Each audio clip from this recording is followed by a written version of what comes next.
जमीयत उलमा हिंद एक ऐसी तंजीम का नाम है जो पूरे हिंदुस्तान में ही नहीं बल्कि पूरी दुनिया में जानी और पहचानी जाती है।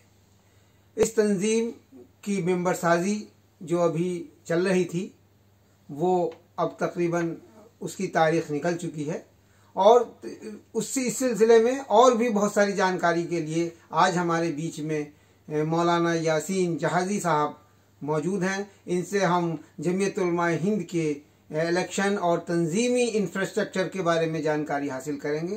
तो मौलाना यासीन जहाज़ी साहब, आपका इस्तकबाल है और आज हम इस अहम तंजीम जो पूरे हिंदुस्तान में आज से ही नहीं, सन 1919 के बाद से लगातार ऐसे काम करती रही है कि हर आदमी की ज़ुबान पर है और फलाही काम बहुत कर रही है। तो इस तंजीम के बारे में जानना चाहेंगे हम आपसे।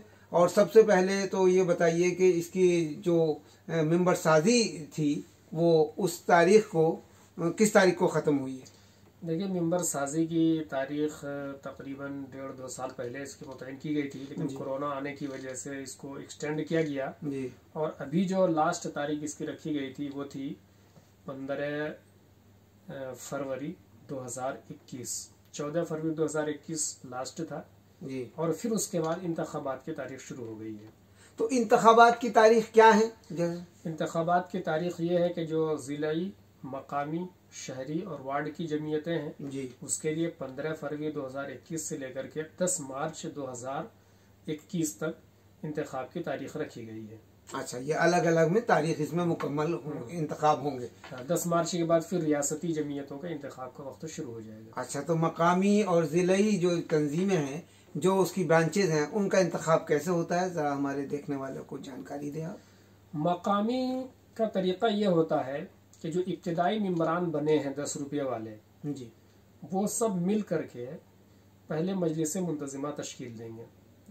मजलिस मुंतज़िमा में कम से कम 21 अफराद होते हैं।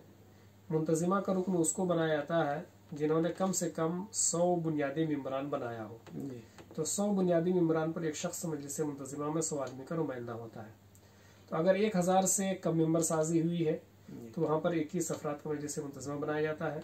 और अगर 1000 से ज़ायद मेंबर साजी होती है तो हर 100 आदमी पर एक शख्स को मजलिस मुंतज़िमा का रुकन बनाया जाता है।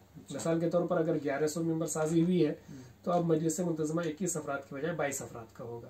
जैसे और अगर 1200 मेंबर साजी हुई है तो मजलिस मुंतज़िमा 2100 के बजाय 22 के बजाय 23 का होगा। इस तरीके से अफराद बढ़ते चले जाएंगे, बढ़ता जी जी, जैसे मेंबर साजी पर डिपेंड करता है कि कितनी मेंबर साजी हुई है। तो इसकी एक दूसरी बॉडी भी होती है जी, जिसको मजलिस आमला कहा जाता है। अच्छा, तो जब वो 21 अफराद, 20 अफराद, 25 अफराद जो भी मेंबर साजी है उस एतबार से मजलिस मुंतज़िमा बन जाती है। तो मजलिस मुंतज़िमा के अफराद में से एक फर्द को सदर बनाया जाता है, दूसरे को नाजिम बनाया जाता है, तीसरे को खाजिन बनाया जाता है और फिर इन तीनों के नाइबीन बनाए जाते हैं। अच्छा, यानी नाइब सदर, नाइब नाजिम और नाइब खाजिन, जी, ये 6 ओहदे होते हैं कुल। और ओहदा देने के लिए 2 शर्तें होती हैं।